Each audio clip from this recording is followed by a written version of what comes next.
Assalamualaikum Pak. Waalaikumsalam warahmatullahi wabarakatuh. Selamat pagi Pak Suid, apa kabar? Baik, sama-sama Bu. Selamat pagi Bu. Iya Pak. Jadi izin minta waktunya sebentar ya Pak untuk wawancara terkait pengambilan keputusan berdasarkan kebijakan universal. Sebelumnya Pak, boleh Bapak perkenalkan diri terlebih dahulu? Ya bisa Bu. Nama saya Muhammad Syu'in AR SPD MM sebagai Kepala SMP Negeri 1 di Timur, Kabupaten Aceh Timur. Jadi Pak, selama ini bagaimana Bapak dapat mengidentifikasi kasus-kasus yang merupakan dilema etika atau bujukan moral? Eh, Baik, dengan kerjasama tim yang solid, kita dapat mengidentifikasi hal-hal yang mengacu kepada dilema etika ataupun bujukan moral, di mana itu lebih mengacu kepada peserta didik kita. Sebagaimana kita ketahui bahwa sekolah memiliki peraturan, ya, peraturan tersendiri yang umumnya itu relatif sama. Maka dalam hal ini akan terdeteksi siswa kita itu kebiasaan kesehariannya itu, pola kehadirannya, tingkah lakunya, pola belajarnya, itu semuanya dapat teridentifikasi. Dan bila mana ada kasus itu juga kita bisa mengklasifikasikan ada kasus tingkat rendah dan tingkat sedang. Apabila ada kasus, kita akan menyelesaikan secara tim begitu Bu. Jadi Pak, selama ini bagaimana Bapak menjalankan pengambilan keputusan di sekolah Bapak, terutama untuk kasus-kasus di mana ada dua nilai kebajikan yang sama-sama benar atau sama-sama mengandung nilai kebajikan? Ya, apabila hal yang dimaksud dengan dilema etika ataupun bujukan moral terjadi, kita lihat apabila itu tingkat rendah, kita menyelesaikannya dengan guru bimbel dan wali kelas, dan insya Allah sebagaimana juga pengalamannya ada, itu selesai. Dan ketika itu tensinya lebih tinggi sedikit lagi, kita menyelesaikan bersama wakil kepala sekolah, guru bimbel, wali kelas sendiri, serta siswa yang bersangkutan begitu. Baik Pak. Jadi langkah-langkah atau prosedur seperti apa yang bisa Bapak lakukan selama ini? Ya, yang pertama kita tetap untuk meminimalisir terjadinya hal-hal yang bersifat kepada dilema etika ataupun rujukan moral, kita terus melakukan sosialisasi kepada anak, apalagi peserta didik kita lah setiap tahunnya berganti-berganti. Namun bila mana juga terjadi hal-hal yang seperti itu dan itu merupakan sesuatu hal yang memang boleh dikatakan masih dalam taraf wajar, maka prosedur yang kita lakukan adalah eh, bermusyawarah dan mengambil sesuatu keputusan yang terbaik bagi kelangsungan belajar peserta didik kita sendiri, di mana dalam hal ini sama-sama tidak dirugikan begitu. Baik Pak. Jadi yang Bapak anggap efektif selama ini dalam mengambil keputusan itu seperti apa Pak dalam kasus dilema etika? Yang kita anggap efektif karena kita lihat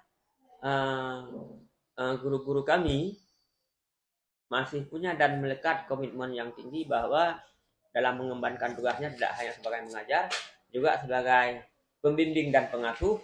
Maka ketika ada hal-hal yang seperti ini, guru kita itu ketika kita ajak untuk bermusyawarah untuk mengambil suatu solusi yang terbaik, semuanya itu uh, bersahaja dan ingin untuk memberikan solusi-solusi, ingin mendapatkan yang terbaik bagi putra putri anak didiknya begitu Ibu. Iya, begitu ya Pak. Jadi Pak, hal apa saja yang selama ini menjadi tantangan dalam pengambilan keputusan pada kasus-kasus dilema etika?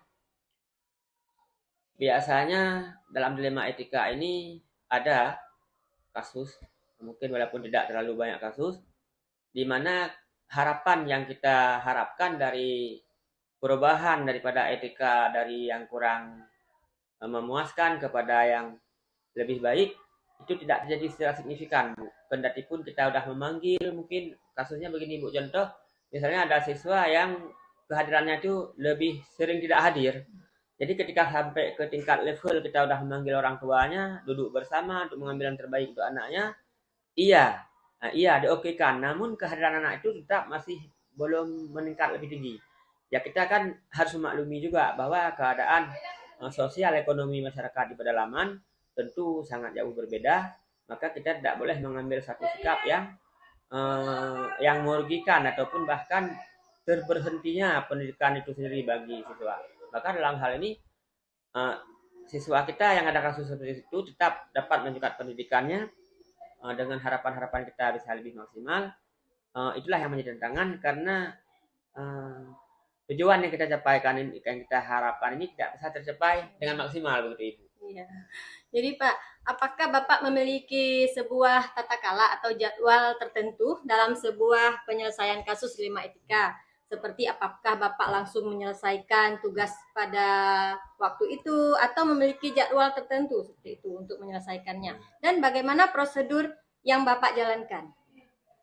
Kalau untuk terjadwal penyelesaian hal kasus dilema etika ataupun rujukan moral, kita tidak menjadwalkan karena hal itu tidak diharapkan terjadi. Maka ketika dia terjadi, itu kita langsung menangani pada hari tersebut. Pada hari yang bersangkutan dengan melibatkan stakeholder yang ada dalam tim kita di sini. Kemudian memang prosedurnya telah kita ketahui dan selesaikan bersama teamwork kami bahwa kalau kejadian suatu saat begini-begini, maka hal yang kita ambil langkah-langkah prosedur begini-begini.